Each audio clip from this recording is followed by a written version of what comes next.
Hey there. There were a few mistakes that I made pretty early on in my entrepreneurial journey while building Xena. Looking back, they seem to be something that could have been avoidable. And being a first time founder, it is understandable, but I just wanted to share it with you as well. The first mistake that I made was not really understanding or appreciating the importance of sales or sales processes pretty early on. My initial thinking was that once I build a product, once I get my first customers, the product will sell itself or the word of mouth will result in considerable amount of sales. While the value of the product and early referrals did help increase the customer base, it did not grow in the way that I thought it would. I always thought that once I have enough traction or investment money, I could hire people to do exactly this. But little did I realize that it is the founder or the founders who are the primary salesmen of the product and of the company for a considerable period of time. The early customers who take the risk of working with startups place their trust in the founders and not necessarily the sales team. Building a sales team and a sales process is not just important for the founder, but all the other people who would be joining them later on as well. I wish I had invested more time in building my knowledge in this, but now I know. And ever since we have set up a sales process, me and my team have been able to do a really good job in growing the top of the funnel pipeline and closing deals as well, and have gotten really good at showing the true value of what Xena can provide. The second mistake I made was not getting a co founder. And it was not a decision that I made consciously. I did talk to a few people in the early stages of Xena, but none of them felt it right to their career path to do a startup or join a startup at that point.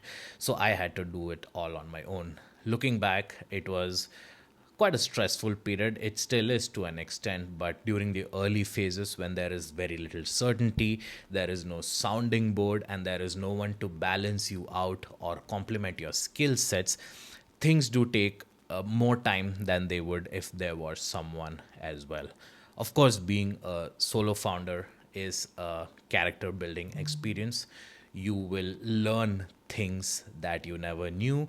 You would be pushed yourself to go outside your comfort zone and pick things much faster than if you had someone to lean on to during the early phases. I tell all the startups that I mentor that if possible, you should definitely get a co founder who can complement you and at best be a sounding board for you as well. The third mistake I made pretty early on was I was very skeptical of shelling out money for lawyers. I thought being a startup, there are a lot of things that you could do yourself, like registering the company, accepting investments, drawing contracts for customers, going through NDAs, and a lot more legalese. Looking back, I should have spent more time in identifying the right partner, a right general counsel who's also a lawyer and who is dedicated or is focused for startups. General business lawyers may or may not completely understand the nuances that go behind being a general counsel to a startup, and I wish I had spent more time in identifying such partners. Now I'm very fortunate to work with a lawyer who is also built a very strong personal connection with me and truly cares and advises me in a lot of matters that have helped me greatly. And I wish I had found that person earlier. And so, just like any other aspect of your startup, including sales, marketing, operations, and finance, I think having a strong legal partner who works specifically with startups and has had a reasonable amount of experience and more importantly cares for your startup would be a great addition to any startups or any startup founders early journey. And the fourth and perhaps the most drastic mistake, error in judgment that I made was listening to all the advice that I had received early on from founders, from investors, from random people on the street. Since it was my first time and since I was younger than I am right now, I took all the advice seriously and I spent days and nights of sleepless hours just thinking about them. Soon, I realized that the intention behind those advices were not wrong.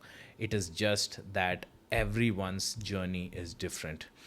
You may receive advice such as, hey, you will never grow if you don't have a co founder, or you will never grow in a particular space because it is too crowded, or you will never grow because there is not enough money in a particular market. You get all kinds of feedback from different people. It may or may not be coming from a good place, but it is important to know that, like I said, exceptions are a rule in startup. Everyone's journey is different. There are no set benchmarks, rules that you can stick onto when you keep thinking of the current or the future growth of your startup. Some companies take longer to reach a million in ARR. Some companies are able to do it in a matter of weeks. It You cannot compare two startups together because, like I said, there are so many different variables, there are so many different externalities that if you spend time in looking at benchmarks, in admiring or envying others' journey, you would never get to a place that you can do full justice to your entrepreneurial journey. So, these are the four early mistakes that I made while I was building Xena.